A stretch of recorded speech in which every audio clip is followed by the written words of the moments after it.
Welcome back my YouTube family. तो हम फिर से एक और कहानी लेकर आए हैं आपके लिए। जानवी बेटा देख, तेरा सुहाग का जोड़ा आ गया। तेरे ससुराल से कितना सुंदर है ना। देख तो इसे कितना सुंदर बनवाया है तेरी सास ने। जानवी की माँ मिथिलेश जी ने खुश होते हुए कहा। जानवी बोली, यह क्या है माँ। मिथिलेश जी बोली, इसी को पहनकर तेरी विदाई होगी बेटा। ससुराल में उसकी सासू माँ ने सुहाग का जोड़ा भेजा था। चांदी के पायल, पाँव के बिछुए, लाल जोड़ा, कांच की चूड़ियाँ, सोने के गहने और मेकअप का सामान। जानवी के घर में शादी की यही रस्म थी कि फेरों और विदाई के समय ससुराल से ही कपड़े और गहने आते थे। इतने सारे सामान देखकर जानवी खुश होकर बोली, कितनी सुंदर पायल है माँ, इसे पहन लूँ।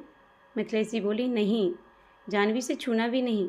जब तक तेरी मांग में सिंदूर नहीं भरेगा और कन्यादान की रस्में नहीं होंगी तब तक तू उसे नहीं पहन सकती है। जानवी बोली, यह क्या माँ। जानवी की आंखों में आंसू आ गए। जानवी की माँ मिथिलेश जी ने उसे गले से लगाते हुए कहा, बेटी तो पराया धन होती है, चाहे किसी की भी हो। बेटी का साथ तो यहीं तक रहता है, बेटी तो परछाई होती है। पर तू एक बात सुन ले, अब तेरी शादी होने वाली है, अपनी शादी को निभाना आना चाहिए। और जतिन अब तेरा होने वाला सुहाग है, उनकी रक्षा करना तुम्हारा काम है। यह जितनी भी श्रृंगार की चीज़ें हैं, यह सब तू उनके लिए ही कल से पहनेगी बेटा।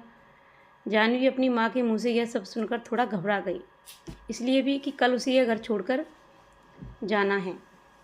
वो बोली, माँ तुम भी ना। यह कहकर जानवी रो पड़ी।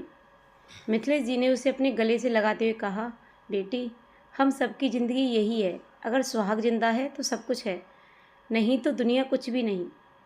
फिर देखते देखते जानवी की शादी हो गई। जानवी गहने और कपड़ों में बहुत ही खूबसूरत लग रही थी, बिल्कुल परी की तरह। मिथिलेश जी बोली, हाय मेरी बच्ची, तुझे किसी की नज़र ना लगे। उन्होंने उसके कान के पीछे काला टीका लगा दिया। जानवी विदा होकर अपने ससुराल आ गई। उसका पति जतिन फौज में था। 10 दिनों की छुट्टी लेकर वह शादी के लिए ही घर आया हुआ था। फौजियों की भी ज़िंदगी बहुत ही अजीब सी होती है, उनकी एक अपनी ही दुनिया होती है। यही बात जतिन के साथ भी थी। दिन भर रस्मों रिवाजों के बाद जानवी फूलों के बिस्तर पर बैठकर जतिन का इंतजार कर रही थी। जतिन ने भी कब उसके दिल में दस्तक देकर घर बना लिया था, यह वह समझ नहीं पाई। अब पूरी रात छोटी लगने लगी थी। शादी के 2 दिन बाद ही दोनों हनीमून के लिए निकल गए। वहाँ से लौटने के बाद जानवी और जतिन एक दिल और एक जान बन गए चुके थे। जानवी को विश्वास हो चुका था, किस्से कहानियों में जो प्रेम कहानियाँ होती हैं वह सच होती हैं। यह भी सच्ची है कि जोड़ियाँ ऊपर से ही बनकर आती हैं। अब जतिन के वापस नौकरी पर जाने का समय हो रहा था। यह सोचकर जानवी की आंखें भर आई थीं। मात्र 10 दिनों के साथ में यह दूरी भारी पड़ रही थी। वह जतिन से दूर जाने की कल्पना से ही उदास थी, लेकिन यह सच था कि जतिन को नौकरी पर लौटना था, वह भी पूरे 6 महीने के लिए। बाहर जतिन को ले जाने के लिए फौज की गाड़ी आई हुई थी। जानवी कमरे में आई। जतिन तैयार हो ही रहा था। जानवी की आंखें नम हो आईं। जतिन जानवी को रोते हुए देखकर उसे अपने दोनों हाथों से भींचकर अपने सीने से लगा लिया। जतिन ने जानवी के चेहरे को अपने दोनों हाथों से पकड़कर उसके गालों पे और माथे पर किस करते हुए कहा, जानवी अपना ख्याल रखना। इन 10 दिनों में तुमने मुझे एक नई ज़िंदगी दी है, बहुत याद आओगी तुम। जानवी सिसक सिसक कर रो पड़ी। उसने कहा, जतिन तुम भी अपना ख्याल रखना, तुमसे ही मेरा वजूद है, तुम नहीं तो मैं कुछ भी नहीं।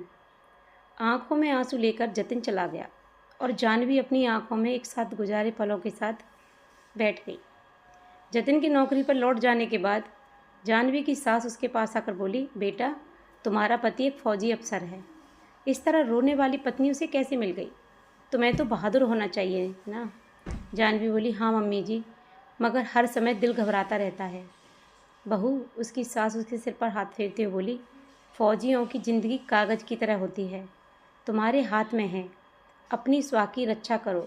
इस तरह उदास रहने से कुछ नहीं होगा, 16 श्रृंगार करके रहा करो, इससे स्वास्थ्य की उम्र बढ़ती है। तुम्हारे ससुर भी एक फौजी अधिकारी हैं और तुम्हारे जेठ जी भी, तुम्हें डरना नहीं चाहिए। जानवी बोली, नहीं मम्मी जी, मैं डरती नहीं, पर मुझे जतिन की याद आ रही है। उसकी सास बोली, कोई बात नहीं बेटा, थोड़े दिन में सब कुछ ठीक हो जाएगा, तुम्हें इसी तरह की ज़िंदगी की आदत पड़ जाएगी। 6 महीने जानवी हर दिन गिनती, एक एक दिन पहाड़ सा लग रहा था। जतिन के बिना 2 महीने भी नहीं बीते थे कि जाह्नवी की तबीयत खराब रहने लगी। जब जांच कराई तो पता चला वो प्रेग्नेंट है। जब भी जतिन से बात होती वह जाह्नवी को अच्छी तरह से रहना, अपने खाने पीने का ध्यान रखना कहता। जाह्नवी भी इस नई खुशी से फूली न समा रही थी। वह अपने हर दिन का हाल जतिन को सुनाने के लिए बेकरार थी। 6 महीने बीतने ही वाले थे कि अचानक सीमा पर तनाव शुरू हो गया। सभी जवानों की छुट्टियां रद्द हो गईं। जतिन की भी छुट्टियां कैंसिल हो गई। उसकी भी ड्यूटी सीमा पर लगा दी गई। अब वह रोज़ फ़ोन नहीं कर पाता था। मुश्किल से हफ्ते में एक आध बार, फिर धीरे धीरे वह भी कम होता गया। जाह्नवी दिन पर दिन टूटती जा रही थी। वह हर दिन भगवान से प्रार्थना करती रहती, हे भगवान, सब कुछ ठीक करना, मेरे बच्चे के ऊपर से उसके पिता की छाया न उठे, मेरे स्वास्थ्य की रक्षा करना। सीमा पर तनाव अब युद्ध का रूप लेने लगा था। दिन भर तनाव भरी खबर सुनने के बाद जाह्नवी की तबीयत दिनों दिन खराब होती जा रही थी। न उसे खाने पीने का होश रहता और न ही अपना वह ध्यान रख पाती थी। लगातार कई दिनों से जतिन की कोई खबर भी नहीं आ रही थी। घर में सब लोग बहुत ही परेशान थे। पता नहीं क्या हुआ होगा। यह सब सुनकर जाह्नवी की तबीयत दिन बर दिन और ख़राब होती जा रही थी। एक दिन घबराहट से वह बेहोश हो गई। उसे हॉस्पिटल में एडमिट करना पड़ा। भगवान, मेरे पति की रक्षा करना, वह बार बार एक ही प्रार्थना करती जा रही थी। डॉक्टर ने किसी भी हाल में उसे तनाव से दूर रहने के लिए कहा था, लेकिन लगातार तनाव के कारण उसने एक प्रीमेच्योर बच्चे को जन्म दे दिया। बहुत दिनों तक हॉस्पिटल में रहने के बाद जाह्नवी बच्चे को लेकर घर आ गई। इतने दिनों में भी जतिन की कोई खबर नहीं आई। कई फ़ोन, कई मैसेज के बाद भी जतिन का कुछ पता नहीं चला। घर में कोई कुछ नहीं कहता था, लेकिन अपने दिल से सबने उसे मरा हुआ मान ही लिया, सिवाय जाह्नवी के। वह अब भी पूरे श्रृंगार के साथ रहती। उसे उम्मीद थी कि जतिन एक दिन ज़रूर लौट आएगा। बहुत दिनों बाद जतिन की बटालियन से एक कॉल आया। कैप्टन जतिन दुश्मन सैनिकों के साथ मुठभेड़ में बुरी तरह से घायल हो गए थे। वह हॉस्पिटल में एडमिट हैं। आप लोग दिल्ली आ जाइए, हम लोग उन्हें वहीं शिफ्ट कर रहे हैं। यह सुनकर जतिन के माता पिता जहाँ बुरी तरह से घबरा गए, वहीं खुश भी थे। उनका बेटा जिंदा है। उन्होंने यह बात जाह्नवी को बताई। जाह्नवी भी खुशी से झूम गई। सब लोग जल्दी जल्दी दिल्ली पहुँचे। युद्ध के दौरान जतिन के कंधों और पीठ में गोलियां लगी थी। वह बुरी तरह से जख्मी था। 3 महीने से वह हॉस्पिटल में था। उसने जानबूझकर अपने बारे में बताने के लिए मना कर दिया था, पर अब वह खतरे से बाहर था। हॉस्पिटल के बेड पर लेटा हुआ जतिन अपने माता पिता और जाह्नवी को देखकर खुशी से मुस्कुरा दिया। जाह्नवी की गोद में बेटी थी। जतिन खुशी से रोने लगा। जाह्नवी रुक नहीं सकी। वह दौड़कर अपने पति के गले लग गई और फूट फूट कर रोने लगी। जतिन की आंखें भी बहने लगीं। उसने अपनी बच्ची को गोद में लेकर बोला, मम्मी पापा, यह अपने आप में किसी चमत्कार से कम नहीं।